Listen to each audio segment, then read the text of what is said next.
bem, estamos de volta com Negócios de Carreira, estamos falando de mediação. Dizem, doutora, que onde existe uma pessoa sozinha no ambiente, ela fica deprimida. Quando existe duas pessoas, elas entram em conflito, elas entram em choque. Então, quando as pessoas começam a se relacionar, é necessário, então, estabelecer algumas diretrizes e regras. E nós estamos falando aqui de mediação, conflitos. E no primeiro bloco nós falávamos que isso é uma nova carreira, uma nova profissão, e dá para se trabalhar e ganhar dinheiro com isso. Como que se cobra? O que o mediador pode cobrar de honorário para depois você falar como se tornar um mediador? Vamos falar assim, qual que é a remuneração, qual é o salário, né? Para depois falarmos então em relação à formação e se tornar um mediador. Então, a gente pode pegar como parâmetro o que se paga nas câmaras de mediação, em outros estados, enfim, aqui também no Paraná a gente tem. O parâmetro de uma tabela de mediação é por hora, né? Então, o mediador ele recebe por hora trabalhada. A tabela varia de 100 a R$1.000, depende do mediador, se é uma pessoa com experiência ampla em determinada área e se é escolhida pelas partes, ela vai falar o valor da hora e as partes aceitando, dá início ao procedimento de mediação. Já aconteceu de estabelecer, você já viu algum caso, estabelece lá um procedimento lá, digamos, de 5 horas, porque negocia na quantidade de horas, não é? Digamos, 5 horas a R$100, R$500. Só que aí não entrou em acordo, são necessários mais 5 horas. Acontece também de não existir o acordo com o mediador e ter que investir mais horas do profissional para isso? Já aconteceu algum caso? Aí tem que fazer mediação com o mediador. Com o mediador, assim, né? É verdade. Não, o mediador normalmente ele flexibiliza. Então, quando passa aquela quantidade de horas que foi pré-determinada, também ele pode fazer um abatimento, fazer um desconto. Vai muito do profissional, né? E do bom senso. E para que haja essa aceitação, vamos pensar em um conflito entre sócios, né? Dois irmãos ou, enfim, sócios tiveram conflito. Os dois também têm que ter uma empatia, uma predisposição a interagir com o negociador, né? Com o mediador ali, né? Porque se já houver uma rejeição, ele já não vai fluir, não é verdade? Um dos princípios da mediação é a voluntariedade, né? Como a gente tinha comentado. Então, as duas partes têm que querer. O que é importante? Que as partes queiram resolver. Porque muitas vezes, e quem tem conhecimento assim, de processo judicial, principalmente empresários que sabem que demora, que sabem que tem um custo, inclusive as empresas pagam valores mensais para o advogado, para resolver questões jurídicas. Sim. Então, quando a pessoa está predisposta a resolver, é muito bom apostar na mediação. Porque o mediador ele vai fazer todas as tentativas e vai utilizar todas as técnicas necessárias para chegar numa solução, para evitar que o processo seja dado entrada no processo. Uhum. Então, assim, exemplo, né? Outro dia uma empresária maringaense me ligou que ela estava também com um problema no contrato com o fornecedor. Tá. E hoje, para mim, como advogada, fica fácil eu falar do serviço da mediação. Porque eu dou opção para ela. Eu dei as opções para ela. Olha, nós podemos ajuizar um processo, você pagaria X de honorários e a gente teria a mínimo de duração de 1 ano, né, até a gente ter uma solução, uma sentença judicial, e muitas vezes a pessoa pode não ficar satisfeita com aquela sentença, pode querer recorrer, e às vezes até no resultado do recurso a pessoa não se sente satisfeita, e essas pesquisas mostram Sim. que quando quando o judiciário entrega uma sentença, a pessoa não fica satisfeita. E ao contrário, com a mediação, a pessoa se sente muito mais satisfeita com o resultado. Então eu dei a opção para ela, falei, olha, você pode. Ela me ligou, né? Doutora Rafaela, pelo amor de Deus, eu quero resolver isso, doutora Rafaela, tal.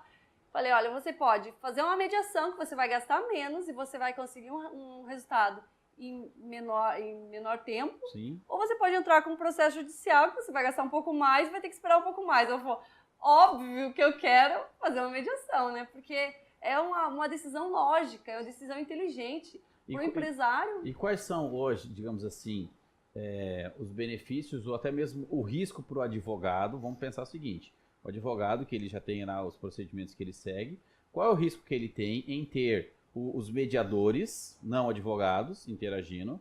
Qual é o benefício que ele tem em ele usando o procedimento de mediador, ele sendo advogado? Quais são as vantagens e as desvantagens para o profissional do direito? E quais são as vantagens e desvantagens para aquele que não é do direito ainda? Bem, eu digo que é vantagem para todo mundo, né? Então, a mediação, ela nasceu da ideia do ganha-ganha. Todo mundo tem que ganhar. E o advogado também não pode ficar de fora, né? O advogado tem que ganhar seus honorários. Se o advogado orientou a parte, ou enfim, se já tem um processo judicial, também é possível a gente resolver por meio da mediação. Mas se o advogado orientou a parte, contratou, alguma pessoa contratou o advogado para resolver determinado problema, ele colocou lá o valor dos seus honorários. Se ele resolver antes, com a ajuda de um profissional da mediação, vai ser melhor para a parte e o advogado vai receber antes. Então, isso tem que sim estar previsto no contrato Então de honorários. dá para fazer um trabalho de dobradinho, o advogado já com o mediador também? Claro, com certeza, uma parceria do advogado com o mediador. Porque nem todo advogado vai querer entender de mediação. Ah, entendi. Tem muitos advogados jovens hoje que me procuram, inclusive a gente está fazendo curso a respeito disso, porque se interessam sim em saber como funciona uma mediação, como que se forma um mediador, enfim, o que precisa aprender, né? Vamos falar disso agora. Então, você aí que está querendo se qualificar, e eu vejo assim, como a evolução e a mudança que o Brasil vem sofrendo em termos de comportamento, posicionamento, a própria tecnologia que chega, as mudanças da forma de gerir as pessoas, a questão da área trabalhista, enfim, vai acontecer muitos conflitos. Vai. Né? A tendência é que sempre acontece. Sempre acontece, e a tendência eu acredito que elas vão aumentar mais. Como que aqueles que estão nos assistindo precisam, quais são os passos que eles precisam ter para se tornar um mediador? Pensando em termos de formação, quanto tempo, quanto que seria em torno de um investimento para isso, quando que ele está pronto para começar a atuar, quais são os passos para isso? Bem, hoje, como presidente da Comissão de Mediação e Arbitragem da OAB, eu ofereço, nós da OAB e a ESA, que é a Escola Superior de Advocacia, oferece curso de mediação para advogados e acadêmicos. Ainda existe um projeto de a gente oferecer também esse curso para outras áreas, inclusive para psicologia, né? Mas ainda a gente está oferecendo apenas para os acadêmicos do direito e para os advogados. Para se tornar um mediador, você precisa pelo menos de 80 horas de curso. O curso é dividido em 2 etapas. São 40 horas teóricas para você aprender as técnicas e o porquê de tudo isso, por que é bom fazer uma mediação, como que se chega num resultado com a mediação, e a prática para que você consiga assimilar todo aquele conteúdo do teórico. Então, são 40 horas teóricas, mais 40 horas... O que se aprende nessa questão teórica? Quais são os principais conteúdos de conhecimento para isso? Bom, você aprende primeiro qual a origem da mediação, né? Por que hoje a gente precisa estudar a mediação? Porque, como eu falei, o CNJ editou uma resolução e aí, a partir de então, uma política pública do Poder Judiciário de fazer a tentativa de mediação antes de dar entrada com o processo e também, quando você dá entrada no processo, uma etapa do processo judicial a mediação ou a conciliação. Então, existe uma necessidade dos profissionais se atualizarem em relação a isso por conta da lei. Depois disso, a gente aprende teorias, por exemplo, teoria dos jogos, que foi... Jogos psicológicos? Exatamente. De Eric Berne? Não, de John Marshall. Tá. Ele tem uma teoria que fala que as pessoas, quando cooperam, elas sempre chegam no resultado positivo. E quando elas não cooperam, elas podem sim conseguir um resultado melhor sem cooperar, mas também elas podem obter 0, perder tudo.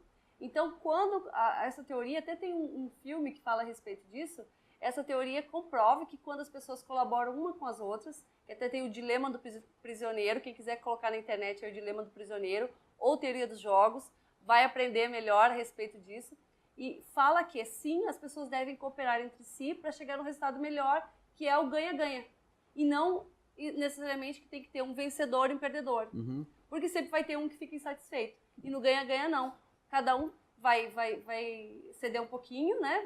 Vai conseguir o que satisfaz a ele e vai chegar num resultado sem aquela sensação, poxa, perdi. Ou venci. Ou, poxa, mas às vezes a pessoa vence e não sente aquela satisfação. Sim. Porque não faz sentido, você fica 5 anos com o processo judicial e aí no final ganha e aquilo não fez sentido para você. Você falou dessa teoria, né? Uma que eu estudo muito é a análise transacional, que é do Eric Berne, e ele fala dos jogos psicológicos. E um dos jogos, porque tem vários jogos, né, é o triângulo dramático, onde existe a vítima, o acusador e o salvador. Então, na hora que você me falava sobre a ideia da mediação, é exatamente isso. Existe uma vítima, existe um acusador. E existe o salvador, que é o mediador, que vai ouvir as partes para poder desfazer isso. Só que dentro da teoria de Eric Berne, o que ele diz? Que quando entra num jogo, imagina o seguinte, pai, mãe e uma criança. Ô mãe, posso comer doce? Não. Vai para o pai, pai, posso comer doce? Pode. Aí a criança já sabe, né? Vítima, acusador e salvador. A criança sai de cena e aí cria um outro jogo que é chamado do bate-boca, onde a mãe começa a discutir com o pai, mas como você deixou ele comer doce? E aí começa a entrar os conflitos. Muito bom, né? Então o Eric Berne, ele trata muito sobre isso. E ele diz o seguinte, todo mundo que entra nos jogos, né, partindo do ponto de vista da análise transacional, se machuca. Né? A mãe se fere, o pai se fere, a criança se fere. Então como desfazer o jogo? Por exemplo, dentro desse conflito que eu exemplifiquei, a mãe fala assim, a criança fala assim, mãe, posso comer doce? Não. Procura o pai, pai, posso comer doce? O que a sua mãe disse? A mãe disse não, então é não. Então já começa a eliminar o conflito ali. Então é muito bacana trabalhar essa tratativa do conflito antes que ele aconteça. Quando isso não é resolvido, aí vai para o mediador. Por quê? Aqui eu não quero mais falar com você sobre um projeto que nós tínhamos, né? Perdi dinheiro, a sensação é que eu perdi dinheiro. Então eu procuro uma outra pessoa e ela vai se comunicar com você, que aí vai tirar a emoção, né? Ela neutraliza a emoção e vai trabalhar os fatos. E da mesma forma aqui, para quem entra no acordo. É essa a mesma ideia em relação à mediação? Com certeza, Douglas, você pegou o espírito da coisa. Inclusive, essa teoria se assemelha muito com a teoria dos jogos, porque você teve a colaboração do pai com a mãe. Uhum. Ou seja, o que sua mãe falou? Não. Um colaborando com o outro, não existe o conflito. Porque senão começaria tudo, né? Aquele jogo, enfim, até o filho, quando mesmo pequenininho, ele já sabe como ele sabe como funcionam os manipula. jogos, ele sabe jogar. O ser humano age inconscientemente, mas é aquilo, sempre buscando ganhar, né? E quando a gente entende que nem sempre a nossa satisfação individual é melhor para o conjunto, que é melhor a gente colaborar para que a gente também tenha mais qualidade de vida, para que a gente tenha mais aquela sensação mesmo de satisfação, que não prejudicou ninguém, né? Que é aquilo que eu falava antes. Às vezes você ganha um processo, mas você se sente mal porque você sente que prejudicou alguém. Então, muitas vezes você consegue... Era só finalizar o conflito, né? Às vezes não é nem dinheiro envolvido, mas é colocar um ponto final nisso. E depois na parte prática, o que você trabalha na prática? Digamos, a pessoa lá investiu lá 40 horas em teorias, métodos, aprendeu as questões práticas em relação ao conteúdo. E como que é a atividade, o aplicar isso? Como que seria esse desenvolvimento? São simulações? Explica melhor isso. Hoje a gente trabalha com simulações de casos concretos. Então, nós damos para os alunos um caso e eles fazem uma encenação, como se existisse aquele conflito real. E aí o mediador vai aplicando as técnicas de recontextualização, de rapport, enfim. Tem muita PNL aí, não é? Você vê que tem muita neurolinguística, tem muito coach aí também. Tem muita coisa envolvida, né? Você vê que tudo canaliza para isso, né? O coach fazer boas perguntas, a neurolinguística ajudar a mudar o modelo mental, não é? A análise transacional para que venha eliminar os vícios aí em relação às vítimas, a sensação que é o estado de ego, que Eric Berne fala muito sobre isso, né? Que é o meu juiz interno, a minha criança, que são os meus sentimentos.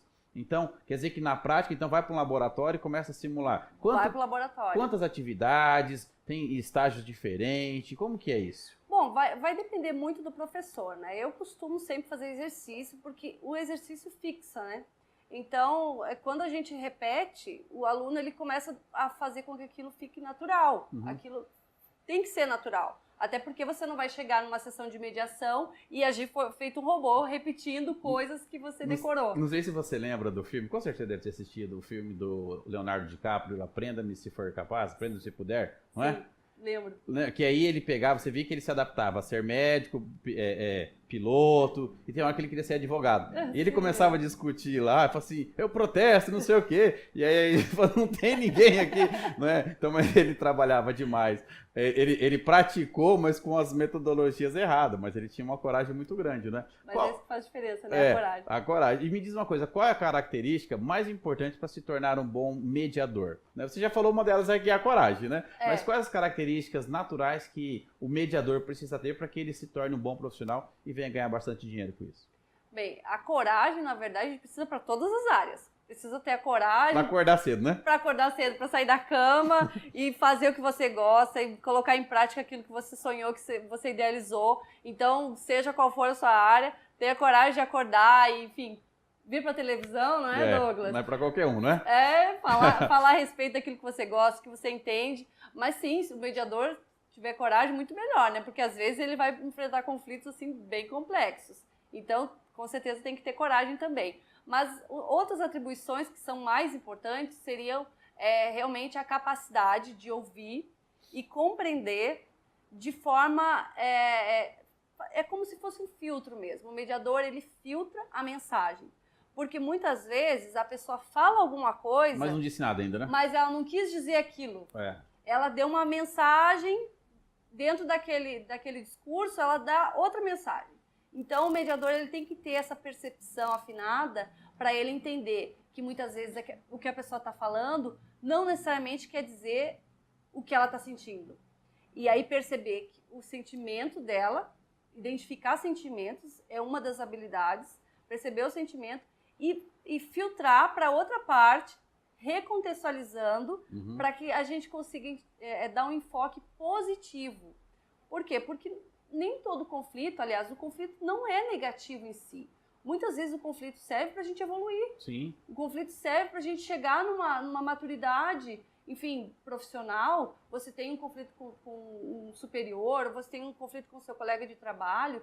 Muitas vezes o seu colega faz você prestar atenção em você mesmo. Poxa, mas ele me falou isso e eu preciso melhorar em tal área.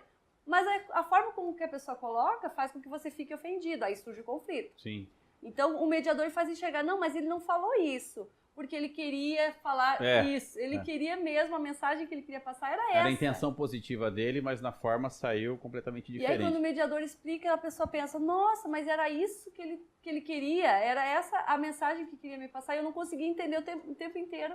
Eu achava que era uma coisa e era outra. Você me fez lembrar um caso interessante, a gente já está caminhando para o final, teve uma atividade que eu faço no meu cliente e aí nós organizamos os líderes para que eles batam as suas metas e são ranqueados. E toda vez que conclui isso, eu chamo os possíveis candidatos para a nova missão e eles têm que convencer os demais líderes para que votem neles. Chamei 3, aí desse tinha um que estava no top 1 e aí os outros estavam lá em 7º e outro estava em 2º. E aí, quem ganhou foi o que estava em 7º lugar. A que estava em 2º, depois, no período da tarde, ele falou assim, por que você não ganhou? Por que não votaram em você? Ah, não, o pessoal tá pegando no meu pé, não sei o que. Eu falei, claro que não, eles foram estrategistas. Porque o número 1 já tá lá, o top 1. Se ele pega a missão, ele avança mais. Você tá em 2º. Se você ganha, você já pode ultrapassar o que está em 1º. O que estava em 7º não vai fazer muita diferença, vai movimentar um pouquinho ali e permanecerá ali. E você não vai ser afetado. Ela falou assim, nossa, eu não tinha pensado nisso. Agora, aí ela diminuiu uma ansiedade, uma preocupação que estava relacionada a isso. Exatamente isso que acontece nos conflitos, né? Você consegue ver de fora o problema, né? O mediador, ele enxerga o problema de uma outra ótica e ele consegue ver o que cada pessoa quer, na verdade, porque muitas vezes acontece uma briga e a espiral destrutiva que a gente chama, a pessoa já nem lembra mais o que começou, o que deu origem. Né? Ela vai se preocupar em atacar uma ação. Então, ela vai repetindo aquela conduta, a pessoa cada vez piora mais, torna mais cruel a resposta, digamos. E aumenta os conflitos. Isso. E perde a paz, a saúde e a vida. Isso mesmo. Aí continua aquela coisa, aquela briga de anos que não deixa ninguém, né, produzir. Ter paz interior, né? Doutora, chegamos ao final de mais um programa. Né? Se você quiser deixar o seu telefone, contatos para que as pessoas te procuram, para tirar mais informações, o seu e-mail, fique à vontade, pode deixar o teu recado, mandar um alô, um abraço para quem você quiser. Mandar um alô para meu marido e para minha filha que estão em casa me assistindo. E vou deixar meu contato, se vocês quiserem falar a respeito de mediação. e também em relação a processo de família, problemas com a questão empresarial também, às vezes dentro da própria empresa, precisando resolver algum conflito, pode me ligar, é 991599669. Eu tenho redes sociais, Rafaela Noble, você me acha no Instagram, me acha no Facebook, tem o site do escritório, almeidanoble.com.br, enfim, fique à vontade, se eu conseguir contribuir com alguma coisa que possa tirar aquele peso, né, de processo judicial, ou enfim, se você está com algum problema que está te martirizando, está te tirando o sono, com certeza a gente consegue resolver de uma forma mais pacífica, uma forma mais ágil, e você vai conseguir viver sua vida, produzir para o país, e é isso. Muito bem, muito obrigado pela tua participação, pela tua contribuição. Desejo sucesso para você e vamos programar outros encontros aqui para discutir, porque esse assunto vai longe ainda, não é? Com certeza, tem muito para falar ainda. Isso vai também, é um assunto que vai ganhar uma proporção maior daqui a um tempo, porque começou agora. Então a gente vai ter profissionais que vão se interessar, vão querer saber cada vez mais. É isso aí. Então, Negócios de Carreira é para isso. Eu agradeço a tua audiência, você que acompanha pelo YouTube, dá um like aí, se inscreva no canal, divulgue aí o nosso projeto, porque nós queremos contribuir para que as pessoas cresçam em conhecimento, habilidade, atitude e gerem muito resultado. Valeu! Tchau! Um recado para você, empresário. Você precisa de profissionais qualificados, competentes, que tenham capacidade de gerar resultados? Na Agência de Talentos e Competências, você encontra esses profissionais. Acesse o site www.myskills.com.br ou entre em contato pelo telefone no WhatsApp 98803 9003 e você encontrará o profissional que você procura, ok? Valeu, tchau!